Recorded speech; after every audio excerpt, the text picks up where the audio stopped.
আসসালামু আলাইকুম রহমতুল্লাহ। ম্যানেজারিয়াল ফাইন্যান্সের যে কুইজ 1 সেখানে আসবে হচ্ছে শর্ট কোয়েশ্চেন এবং ম্যাথ। কীভাবে পড়া যায় আমি একটু বলি।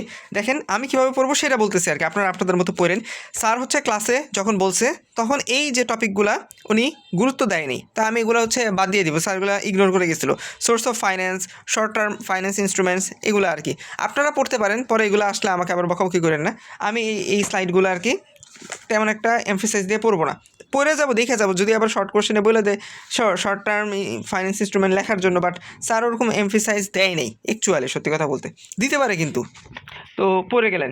তারপর হচ্ছে আমি যেগুলোর মধ্যে হচ্ছে ফোকাস দিব সেগুলো হচ্ছে what is managerial finance, goals of corporate farm. দেখেন ম্যানেজারিয়াল ফাইন্যান্সের এই যে সংজ্ঞা দেওয়া আছে, তারপর হচ্ছে যে গোলসগুলো দেওয়া আছে। এখন কথা হলো যে ধরেন শুক্রবারের ব্যাচে স্যার ম্যানেজারিয়াল ফাইন্যান্স দিল, হ্যাঁ, এখন এইটা প্রবাবলি হচ্ছে শনিবারের ব্যাচে দিবে না, তো শনিবারের ব্যাচে যারা আছে তারা আবার তখন এই যে হোয়াট ইজ ফাইন্যান্স এরকম সিমিলার যেগুলো আছে ওগুলো ধরেন পড়লেন। আবার স্যার হুবহু কিন্তু কোয়েশ্চেন এক সেট দিবে না, কিন্তু আবার অনেক সময় আগের সেটের কোয়েশ্চেন কমনও আসতে পারে, এটা হতে পারে, এরকম হয় অনেক সময়। সো এইভাবে পড়বো। তারপর হচ্ছে দেখেন এজেন্সি থিওরি, এটাও স্যার ইম্পর্টেন্ট বলছিল। সো এজেন্সি থিওরিটা আমি খুব ভালো করে পড়ে যাবো। দেখেন এজেন্সি থিওরিটা হচ্ছে কোথায় আসতে জেনে দেখলাম কিছুক্ষণ আগে, এই যে এজেন্সি থিওরি, এটা কিন্তু ইম্পর্টেন্ট, ঠিক আছে। এটা পড়ে গেলেন, বলা যায় যে মুখস্থই আপনাদেরকে করতে হবে।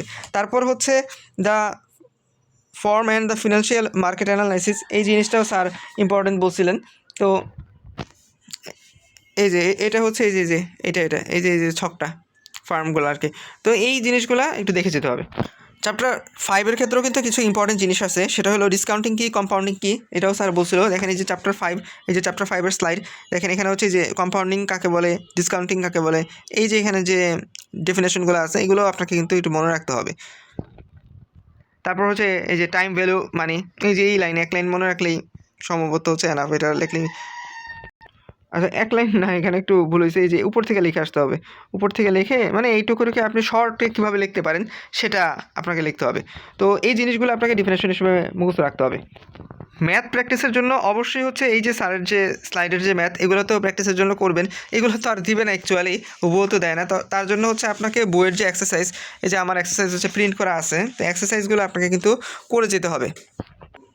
স্যার বলেও দিয়েছিলেন কয় নাম্বারগুলা, এই যে 2, 3, এই যে এটা হলো 141 নাম্বার পেজ, বইয়ের হচ্ছে 141 নাম্বার পেজের 2, 3, তারপর 142 নাম্বার পেজের 8, 9 এগুলো করে গেলেন। এগুলোর আনসার হচ্ছে কিন্তু খুব ইজিলি আপনি চ্যাটজিপিটিকে দিলে, এই ছবিটা যদি চ্যাটজিপিটিকে দেন, চ্যাটজিপিটি আপনাকে কিন্তু আনসার বের করে দিবে। অনেক সময় আবার ভুলও হয়, আমরা দেখছি যে ফিনান্সিয়াল মার্কেট অ্যান্ড ইনস্টিটিউশন কোর্সের আবার চ্যাটজিপিটি ভুল আনসার দেয়, এটা আরেকটা সমস্যা। সো আপনি যদি বেসিকটা বুঝেন দেখবেন যে আপনি নিজে এইগুলো চ্যাটজিপিটি ছাড়া আনসার করতে পারতেছেন, আর বাকি ম্যাথগুলো সময় পাইলে হচ্ছে প্র্যাকটিস করে গেলেন। আমি নিজেও হচ্ছে এগুলা মোটামুটি যেগুলো ইম্পর্টেন্ট লাগে প্র্যাকটিস করে যাব। আর গুগল ড্রাইভটা একটু দেখেন, গুগল ড্রাইভ বা টেলিগ্রাম ওগুলোর মধ্যেও হচ্ছে পিডিএফগুলো আমি যদি ম্যাথ করি, আনসার যদি বের করি আমি আপলোড করে দেবো। দেখা যায় কি পরীক্ষার আগের 2 দিন পড়া হয়, আর আগে অ্যাকচুয়ালি ধরা হয় না। জাজাকাল্লাহু খাইরান।